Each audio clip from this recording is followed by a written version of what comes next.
Word to cloud. So good afternoon, friends, because it is noon, and I'm excited to be with all of you today. I'm Megan Hobbick. I'm the Associate Director of Ministerial Services at the conference office.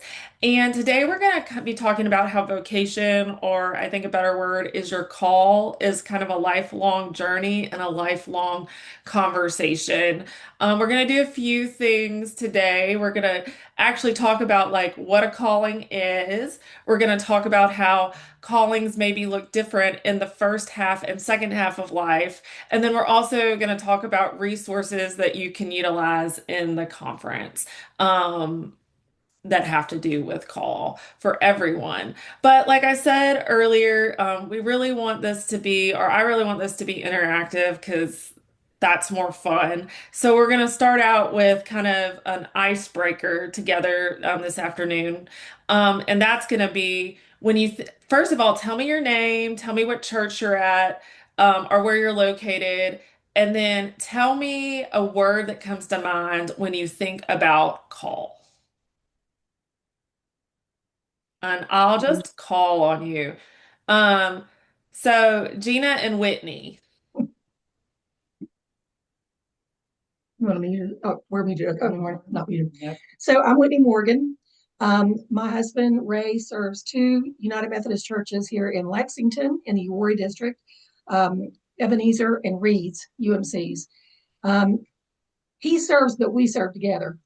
And 3 years ago, I was receiving a mild call, if you will, about starting a support group for clergy spouses and partners.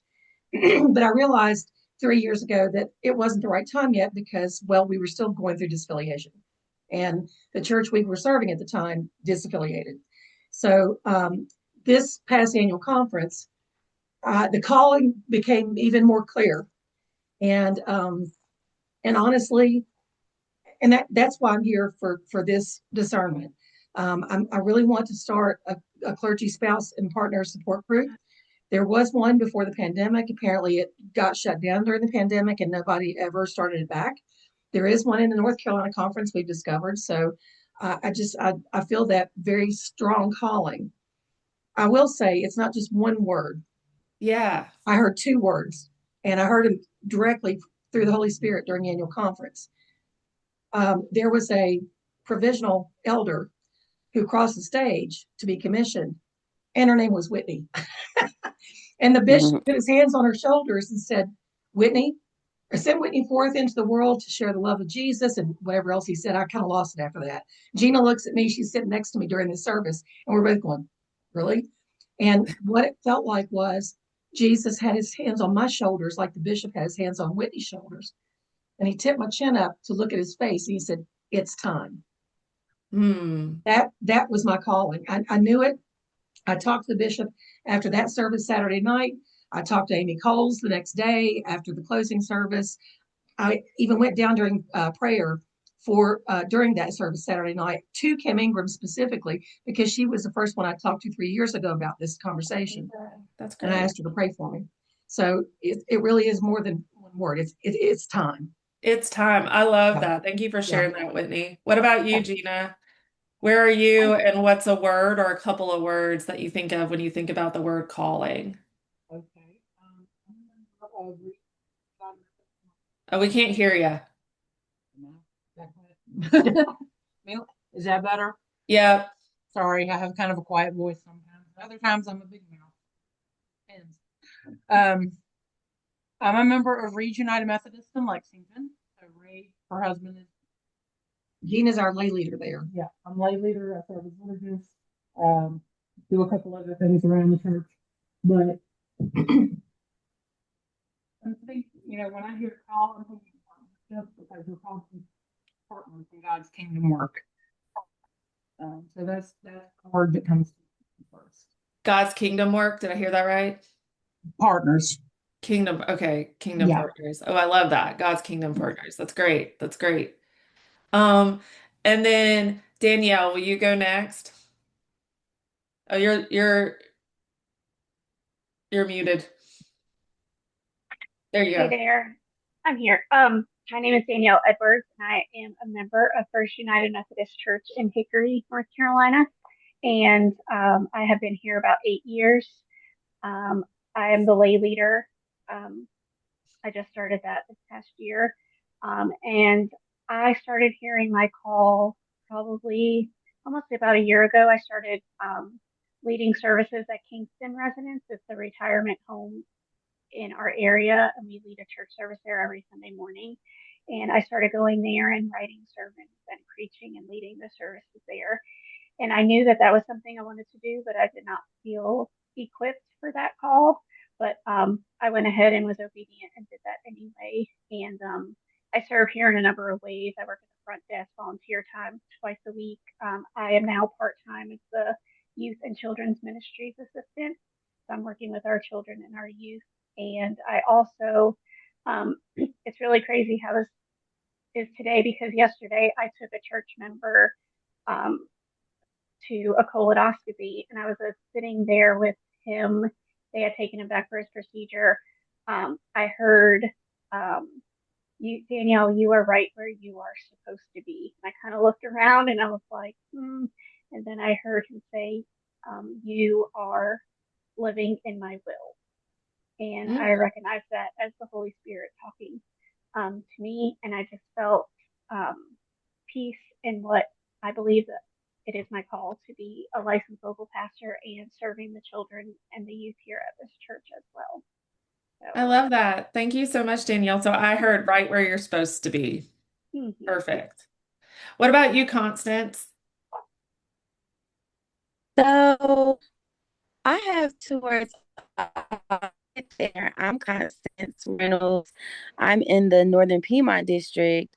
My home church is Memorial United Methodist in High Point, and there I wear many hats. I am the children and youth coordinator.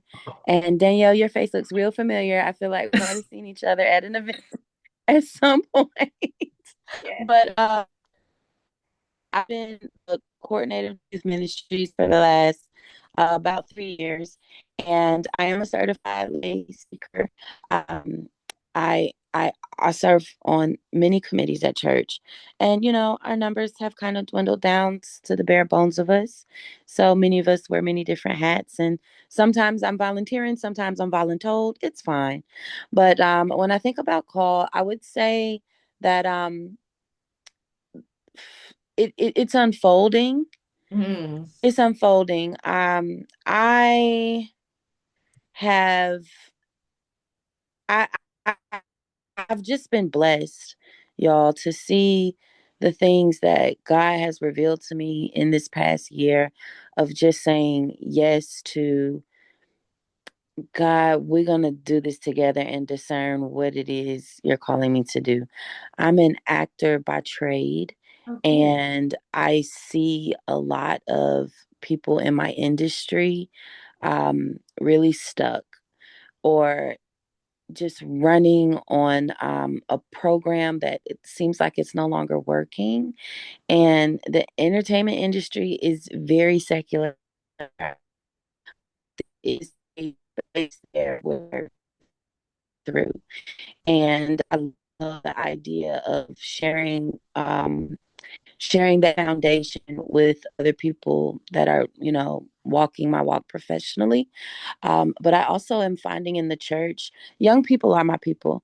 I was Mm, just at a global young people's convocation in Dublin, and I'm learning that I'm like 37 now. I'm at the age where I'm aging out as a young person myself, but I always want to be. I always want to be creating sanctuary for them, those safe spaces where they can learn and grow, simply because I know what it's been like to be, even in my 30s, still the youngest person in the room, barely having a voice, fighting to be heard. mm, It's challenging when you're wanting to give your all to serve at your local church, and simply because of your age alone, your opinion is not as um, respected or honored, so to speak. So I know that there's always work to advocate for someone one, coming up behind to know the next generation. I don't, I haven't landed just yet at exactly where God is assigning me to go. I did just get accepted. This is news. I heard yesterday from Garrett and Jello um, seminary that I've been accepted into the discerning cohort that starts in August.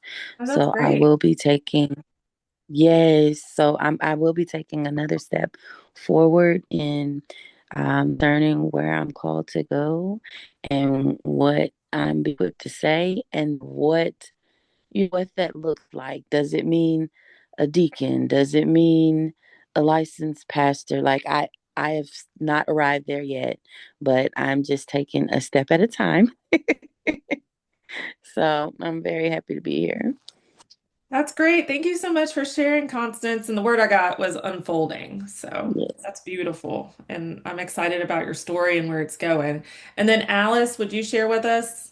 Yes, hi, I'm Alice Miller, and I think I was in class with Gina at speaker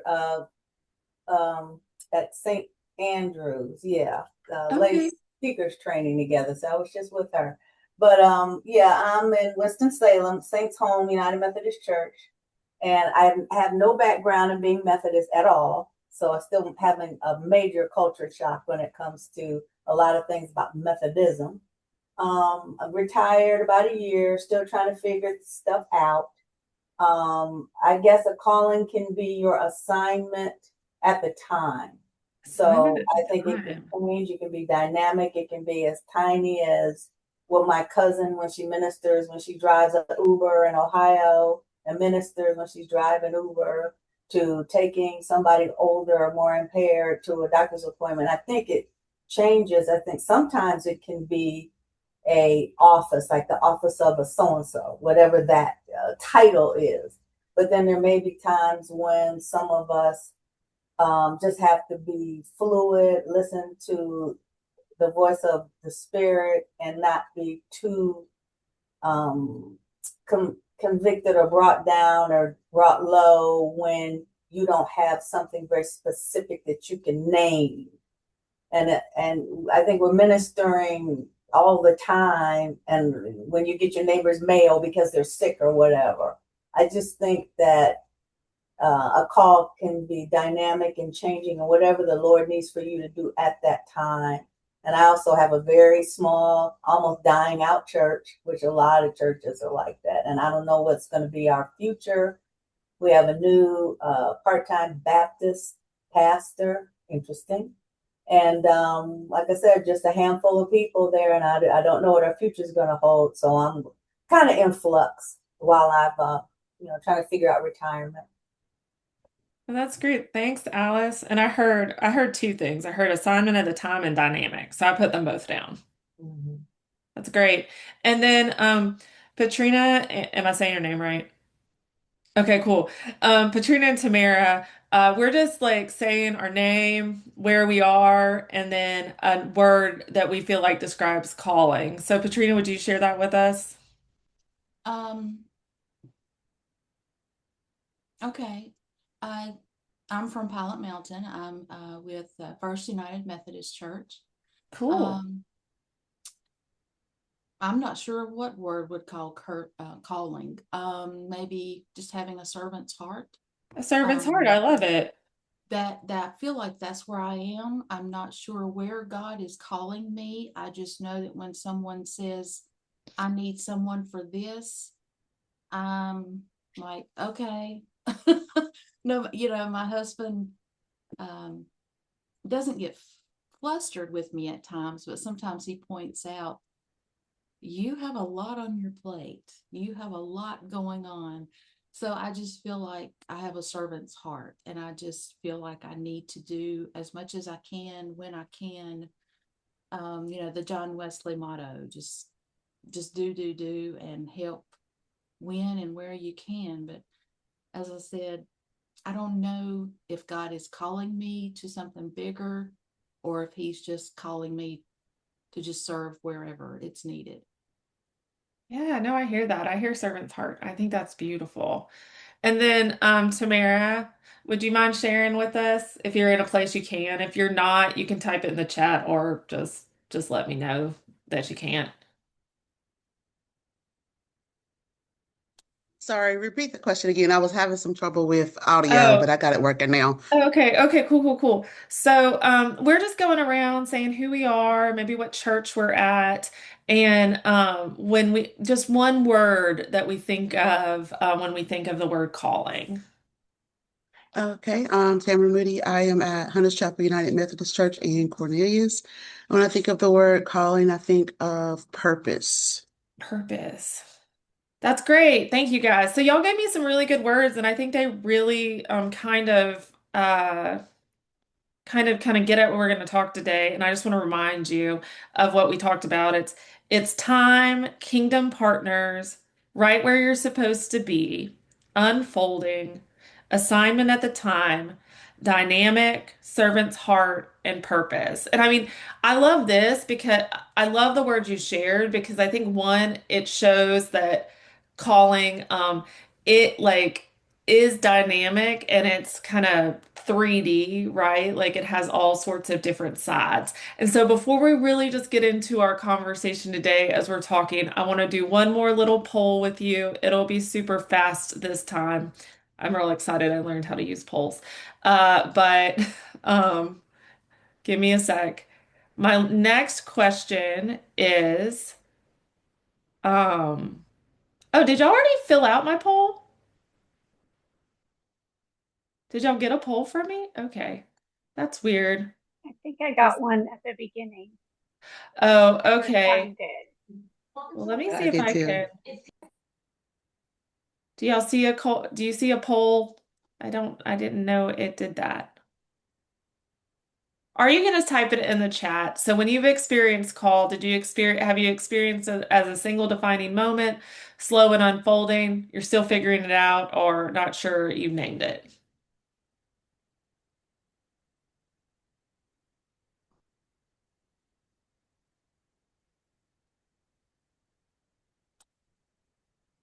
Slow and unfolding. Cool.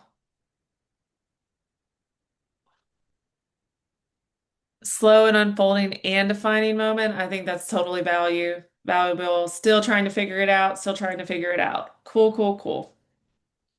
Yeah. Well, when we talk about call today, and I'm just gonna start, and hopefully you can see me, and I want you to feel free. I'll have the chat up, but please feel free to like interrupt me, and I'll make sure that I pause for questions too. But I want this to be a conversation and not me talking at you. I know that's a little harder when like there's something on the screen, but we're gonna try and do our best, okay? Sound good? So let me get it up.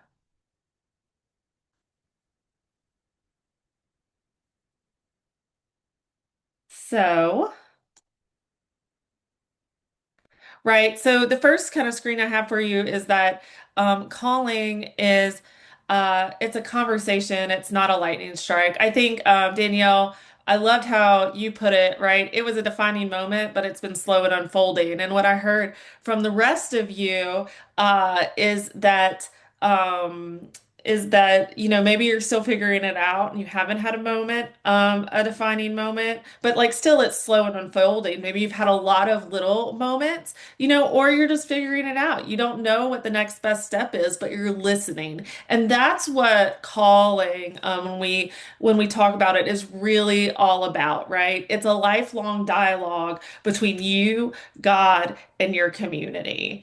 And it's something that happens across seasons of life. And one of my favorite illustrations of what calling is what's called kintsugi. Has anybody seen this kind of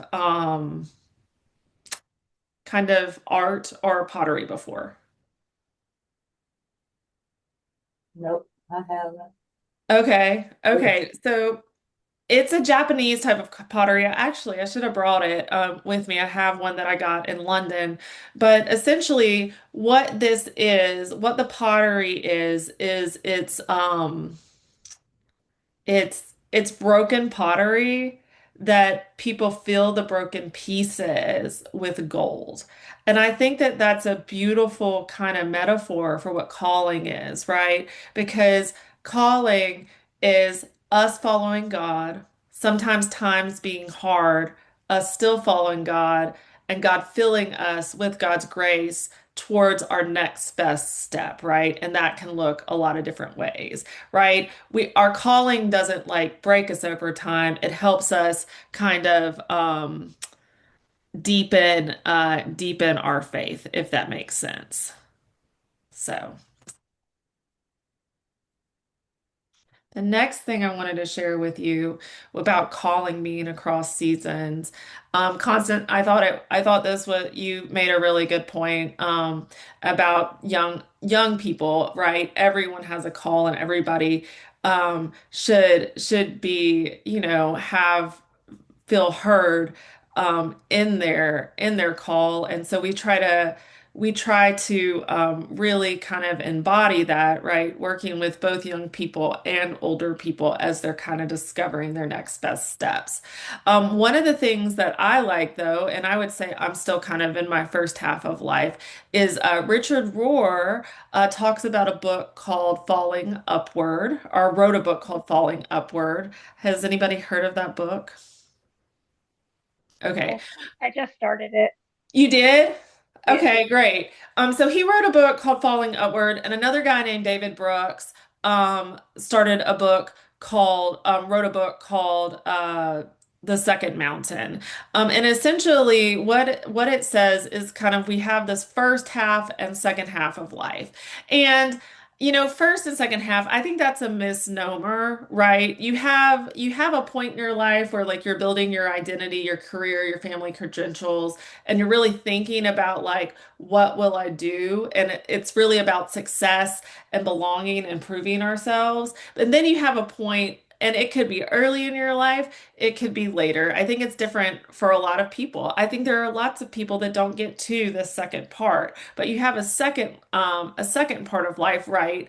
A second mountain, if you will, a second contain or not a second container, but your first half of life makes a container where you're really thinking like, who is God calling me to be? And I heard that a lot in what you guys were mentioning as your calling, right? Like it's unfolding.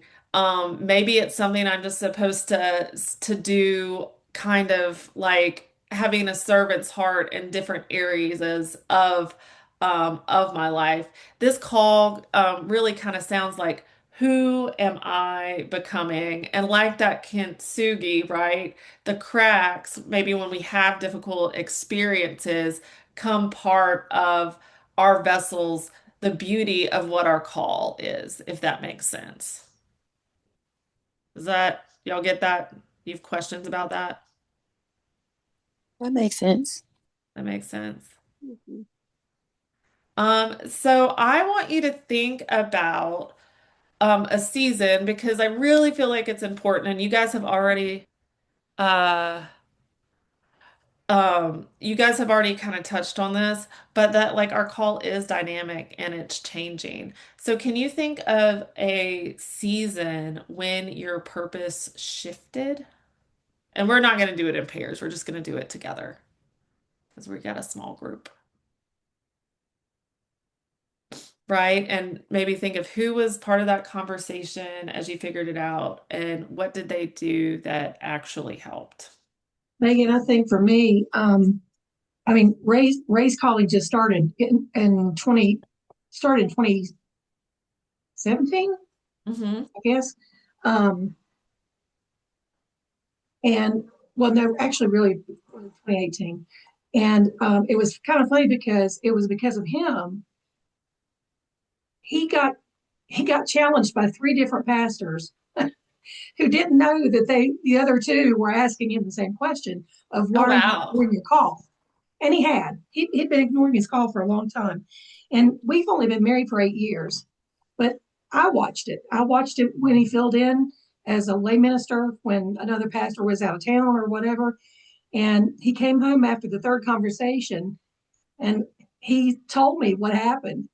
And I said to him, I said, I was kind of wondering the same thing myself. I just didn't want to be one of the ones to say something to you about it. And I grew up in a pastoring family, and I never thought it would be me. And so after he became an LLP, and now by default, in extension, all the responsibilities he's got. And I realized as a pastor's wife, I mean, I didn't know what that looked like. I had no clue. I honestly didn't. But through the pandemic, through the disaffiliation, realizing just how ignored and unheard and unseen pastor spouses are, Mm-hmm. that's where it really started to come to fruition for me. And I had a prophecy spoken over me over 10 years ago that I was meant to help women in crisis, and I have been. And not because I've actively gone looking for them, they just God puts them on my path, and it's like one after another after another. But then I came to realize that that prophecy was much bigger than just helping women in crisis. And so when I got back that Sunday afternoon from annual conference, when Ray and I got home, he was unpacking his tote bag, and he pulled out that card with the QR code, and he slid it over to me on the table. And I picked up my phone immediately. Like, I didn't even hesitate, because I knew it really was a it's time moment for me. Yeah. I knew what I was supposed to be doing. I just didn't know how to go about it. Yeah. And it was that weekend when I talked to the bishop and Amy and Kim that I mean, like Amy said, we're going to schedule an in-person meeting with you and me and Meredith Martin, to go over what this could look like for you. We've got funding. The bishop told me Saturday night after that service, we're going to get you the people that you need to help you. And so I knew that it really was the right time to take this very serious step, and to not just stand back in the margins and hear other pastor spouses cry to me, talk to me, tell me that I'm the first person that they've ever felt safe enough to open up to, because they felt like they couldn't be heard um, in their own churches where their spouses were serving. And it's really hard to talk to your own spouse who's a pastor when they're feeling the exact same things that you are, but there's really not much they can do about it. And so when I clicked on that QR code link to contact you that Sunday afternoon, I just knew. I was like, I put it back down, and I looked at Ray and I said, I'm not acting out of fear. I'm acting completely in faith now. And it feels good. I'm not afraid anymore. I'm not afraid to Yeah. speak up. And I'm a very outspoken person. So it's hard when you're in churches where you have to really watch yourself, especially in very small congregations like we were talking about. They don't understand. They really don't understand what I personally am going through. And if I can't feel heard and seen, I know that many other pastors, spouses, and partners don't feel heard and seen. So I know that God's going to equip me with what I need. And it really was a defining moment for me, too. I didn't think about that when I said slow and unfolding, but it really was and has been a defining moment. Oh, that's beautiful. I love it. Thanks. Yeah. Oh, Samara, thanks for, I like the heart. Anybody else? Can you think of a season where maybe your purpose shifted? I thought my whole life that I was going to be a nurse, and in a cardiology practice. I was born with a congenital heart defect and had many open heart surgeries and things like that. And I always thought that I would be able to serve and heal people through a nursing career. And 3 years ago, I received a heart transplant. And after transplant, I wanted to go back to school, and I did, to continue to get my RN. And when it came to time to do clinicals, the doctor sat me down and said that that was a dream that I needed to let die, that I would not be able to do that with a new heart and just being around sick people all the time and things like that. And I was pretty heartbroken, and just kind of started praying. And I was volunteering a lot at church and wearing many different hats here, and just praying that God would lead me in the way that I was supposed to go, because I knew that I could serve and help people. And God has made that vision very clear to me because now I can serve and help people heal spiritually. I can be an encouragement to them. I know how to sit in hospital rooms and sit in waiting, and I feel like I might not always have the words to say, but I show up and I can show up for people in ways that a lot of people don't understand that kind of process. And I believe that God um, has opened up the doors so that I am able to continue to care and love on people, maybe not in a hospital setting, but in many settings throughout the community as well, children and youth included. Oh, that's beautiful. That's beautiful. So we've heard a little bit about how our purpose has shifted. I want to know more about who was part of your conversations as you figured it out, and what did they do that actually helps? Because there are things that help and there are things that maybe don't help. So what are some things that you feel like helped you discern your next best step? I So, spoke with Pastor Paul and oh, Jennifer right away, and then they got me in touch with Sally Queen. They helped me fill out the paperwork, and I was able to speak with Paul and Jennifer, and then Sally, and then with you, and able to. And once I started telling people that I had this call in my life, it was pretty encouraging because I think I said to my pastors, I said, "Do you see me in this way?" And they were like, "We've seen you in this way for quite a long time. We've just been waiting for you to catch up." Oh, I love So, that. That really gets at that you had an internal call and an external call, right? Like it's seen yes, by your community, and that's a big thing within the yes. Wesleyan theology is an internal and external call. Tamara, I heard you were going to say something, I think. Sorry about that. oh, no problem. It's Tamara. And yes, Tamara, I'm sorry. oh no, you're fine. I know it's pronounced many different ways. And I'm getting better at correcting people because my family says, why do you let people call you by the wrong name? I'm like, it's okay. No, correct But me. so what's very interesting about the question about the people, the conversations. So we had a pastor several years ago who was with us quite a while, who would always kind of ask me, what are you waiting on? What's going on? Da da da da. And I started the process of going into the ministry as an elder, and then something was just like, this is not it. Not that I don't have the call, but the path that I was being directed toward, it didn't feel right. And so then I got pregnant with my youngest son and kind of backed off. And then just recently, this same pastor reached out and said, "Hey, there's a position open as the associate annual conference secretary, and I really like for you to apply for it." And I instantly was like, okay, I can do that. And kind of like what Danielle was saying, it was like, and also Jenna, it wasn't a second thought. It was like, okay, I didn't back off. I didn't say. And so then I'm starting to look into things that kind of direct my call into my strengths and my growth areas from 2007 until now, because that was 20 years ago that I was on that path and had gone through the psychological Oh, wow. evaluation. The whole only thing I did not do was go before the Board of Ordained Ministry. And so I think it was for a purpose. And so that was very interesting that it was this same person that God used to kind of say, hey, I haven't forgotten that you have a purpose and you have a calling, and I need to be pushing you in that way. Oh, yeah. I hear that external call again, maybe just in a new and different way. I think that's beautiful. Does anybody else want to share? Yes, I will.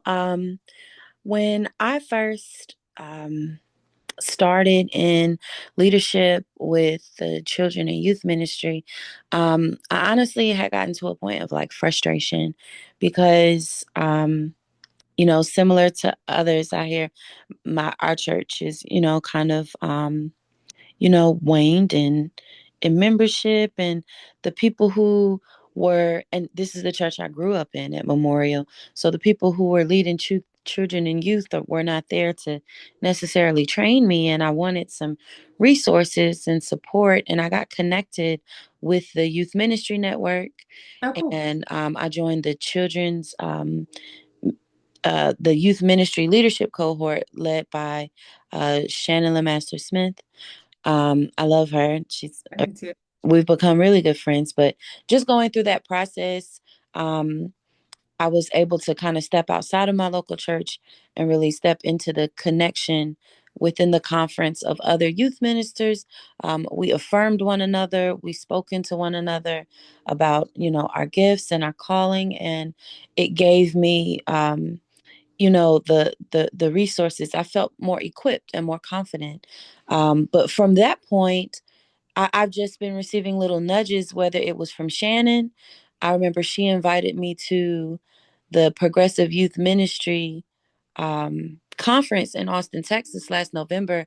And I would say that's when my call story probably began. I remember flying back and just writing, just like having my eyes open to so much more than my small, world and High Point as it related to, youth ministry and how many different ways we can show up for young people. Um, Also, Winnie Robinson, who is on the board of laity on the conference, she kind of encouraged me to join the um, certified lay minister cohort last November. And I did begin that process, but similar to Miss Tamara, I got into like the first couple of modules. I haven't gone through the psych evaluations or anything, but I kind of started getting that feeling that I don't know if this is necessarily it for me because the the I'm not going to say end result, but a part of that process is going into a ministry covenant at your local church. And I've been increasingly feeling this pull that I might be called to something greater or a wider scale away from home. And so I kind of put the brakes on it, but the word had still got out that I was going through the certified lay minister process. And so one of my previous pastors, Reverend Paul Milton, he invited me to preach at his church. And I was like, bruh, I didn't say that I was called to be a whole preacher. He said, I think you should go and give them a word. And I did. And I remember preparing for it. I even, fought the flu getting ready for it. But once I finally got up there and delivered the sermon for the first time, it honestly felt like breathing. And I was just taken aback at what God had done through me. And that turned into an invitation to come back to Madison, North Carolina and lead a youth prayer breakfast. And it just went so well. So it's been, between Shannon and Winnie and Reverend Milton and like all through the connection, right? That I love about being a United Methodist, because while I'm kind of wrestling internally with the call, there have been people alongside of me in this story that are just kind of nudging me along. I love that. I love that you brought up the connection. So I hear that external call, that internal call, being brave and jumping into something that maybe you weren't sure about and opening a bunch of doors, right? It's just listening to God and thinking about that next best step, right? And it's something, it sounds like really, Constance, you've had people surrounding you, seeing gifts in you, and really, affirming you in the next best step to go. And I think that's beautiful. So thank you for sharing. So a thing I wanted to do, and Constance and Danielle, you kind of got started to get at it. We're actually going to do an exercise from one of our Spark trainings. And I'm going to talk more about what Spark is and if you want to get utilize it in any way in a minute. But I thought it would be more fun right now to maybe just do a little practice about thinking about your story and how your story informs, right, your calling today and your next best step. And so this is going to be a super short exercise. We're going to do an abridged version of it, but it's called Where Am I From? And the poem is called Where Am I From? And the exercise is too. But it's by George Ella Lyon. She's a poet laureate from Kentucky, but she wrote this really visceral poem that I think gets at it gets it's a way of telling where you're from and telling your story m- um in a more meaningful way than just being like, hey, I'm Megan. I grew up in Louisiana, like that kind of thing. And so I'm going to read you a little bit of the poem right now, and then we're going to do a little exercise with it. And so this is just an excerpt, but she says, I'm from clothespins, I'm from Clorox and carbon tetrachloride. I am from the dirt under the back porch, black, glistening. It tasted like beets. I am from the forsythia bush, the Dutch elm, whose long gone limbs I remember as if they were my own. I am from fudge and eyeglasses. I am from Imogene and Alifair. And the poem goes on and on and on, just describing like where she's from. But it really gets at the story, like I said, in I think, a more real way than, than than just like kind of talking about yourself. So we're going to do a little bit of that exercise right now for like 2 minutes. And you can finish the line with as many as with as many things as you've liked. So I put them down here. You can see a place from childhood, a food or landscape, a song or tradition, a person or ancestor, a spiritual influence or practice. I would say maybe just pick like one or two of those, or as many as you want.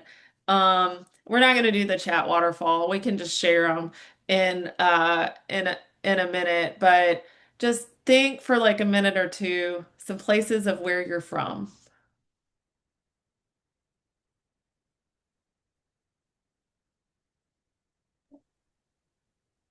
I'm from music. I'm from music. I love that. I'm from death of my father. I Yeah. am from a Baptist child raising. I am from Lutheran in my first marriage, Oh, Lutheran church. I am an ecumenical mutt, but I am from everything that I have experienced in my life that has brought me to be the person I am now. that's beautiful. Thank you for sharing that. Sure. Anybody else want to share?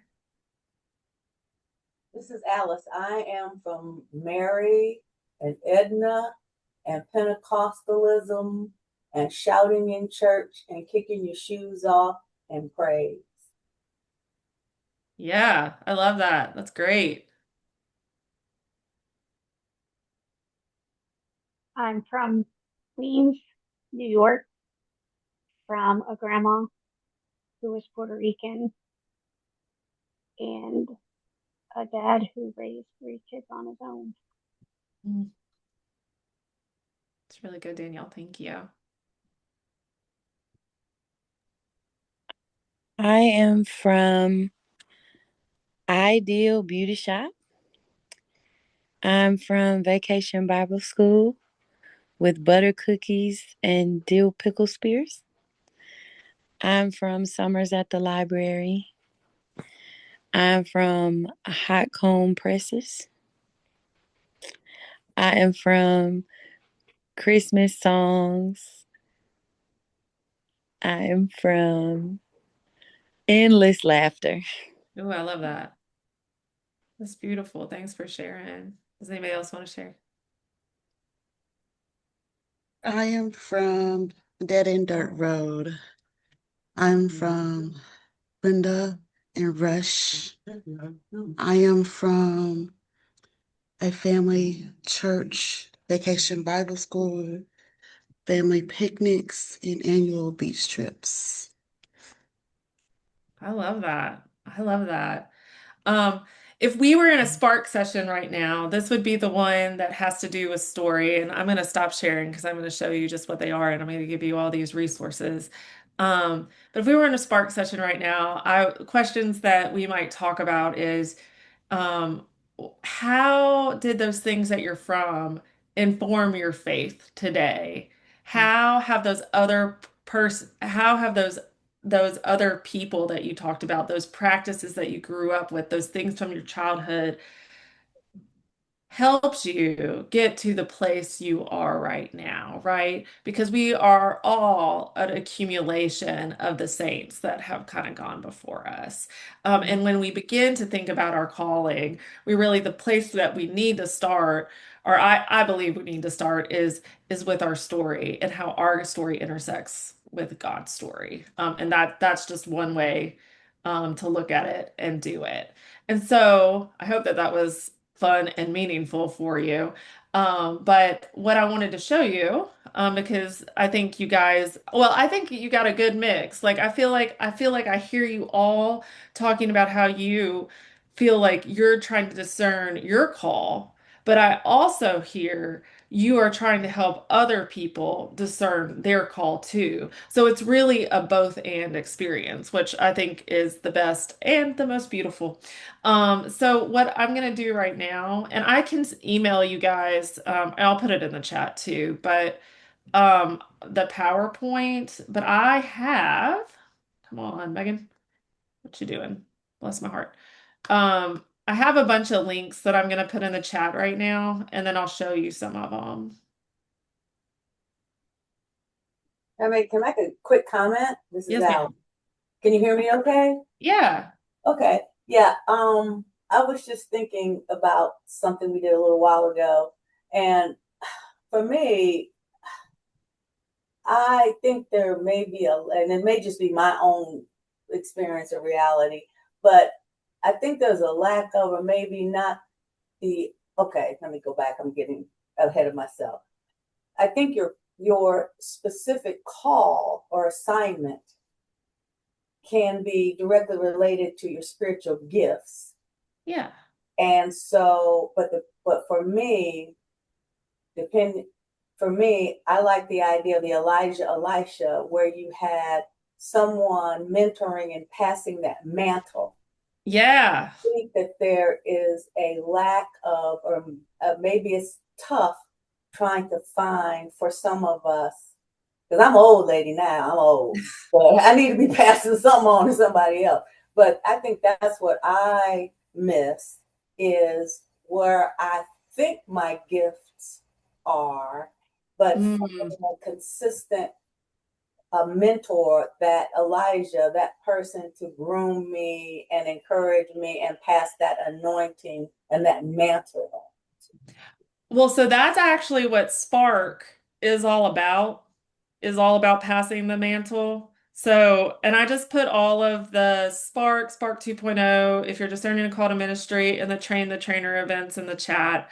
And there, I have QR codes in the PowerPoint too, and I can send you guys, but you have access to that now, in the chat. But I want to show you kind of what that's about because that really is what I heard.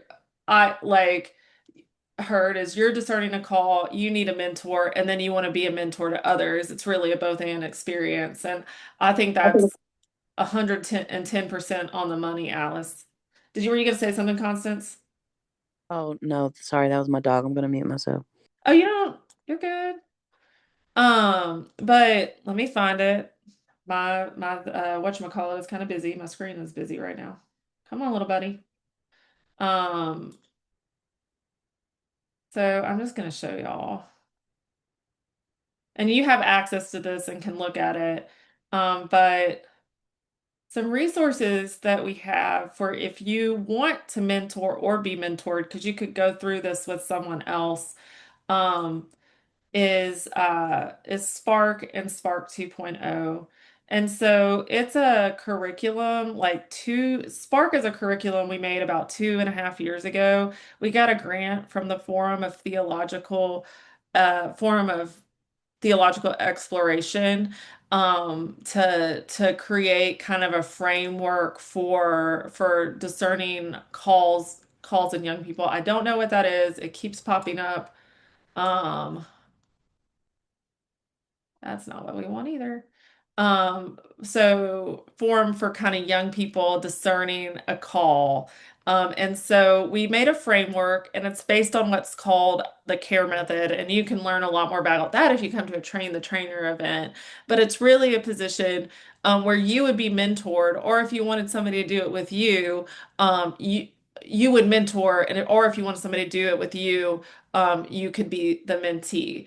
But essentially, we do 5 conversations that you have, and you can kind of see them here. If you go down to where like page 9 is, it's really looking at the storytelling, exploring the arc of your life. That's what kind of what we did today. The Where Am I From poem, Life with God, what are my gifts? I think, you were talking about Alice, um, somebody seeing gifts in you, and that's what this part would be about if you did it with a mentor, is really kind of figuring out what your gifts are and what your passions are and how those match up together. And then we have a whole section on what your next most faithful step will be. And so you can see it goes into ignore that danger zone. I also give you the Canva link because we're constantly like trying to make it better. So it's a organic work in progress. But you can see, right?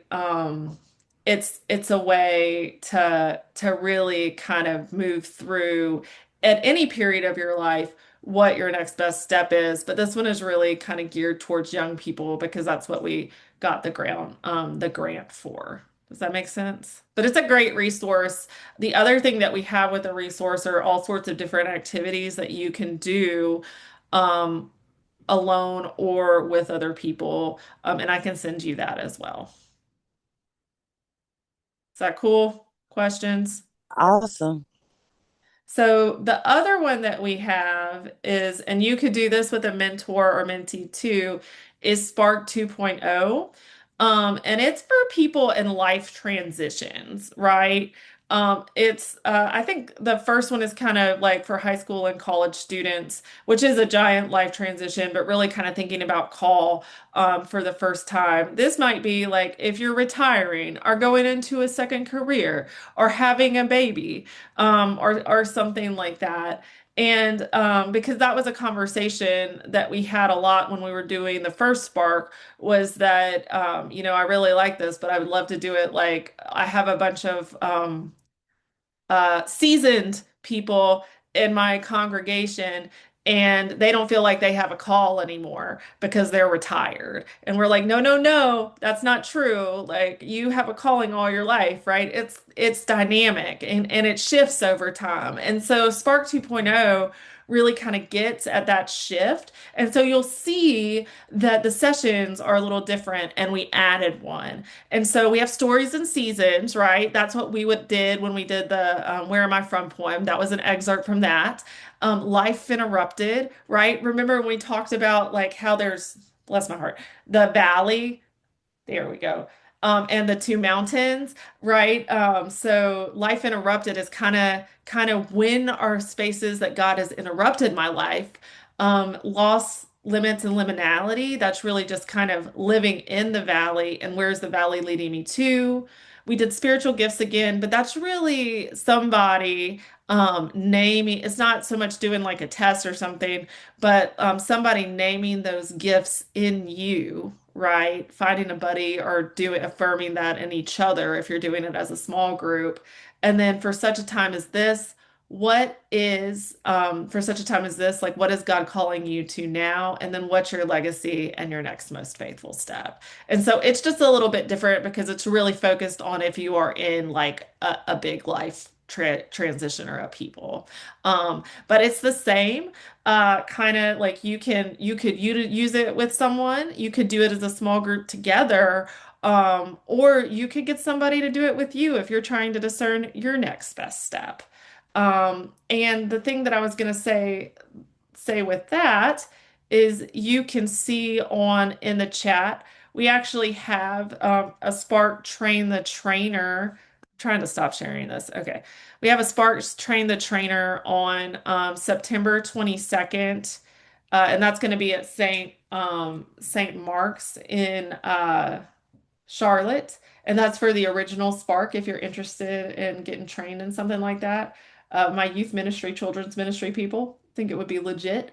And then Spark 2.0, we're gonna have a train the trainer for that October 27th, and we're still looking for where we're gonna have that one. But if you sign up for it, I'll send you more information. The last thing I heard this, and I've talked to some of you on this call, is if you're feeling a call to ministry at all, I'm your person. Hi, it's me. Hey, Constance. Um, and so I have a little form you'll see on the chat discerning a call to ministry. And I think several, like I know Whitney, you filled it out, Danielle, I think you filled it out. But if that's something you're interested in and you're really like trying to figure out what you want to do next, I am here to help you. And that's something that I want to do. That is my like passion. That is what I feel like my call is to help you discern what your call is and your next best step and give you the support and the resources to do that.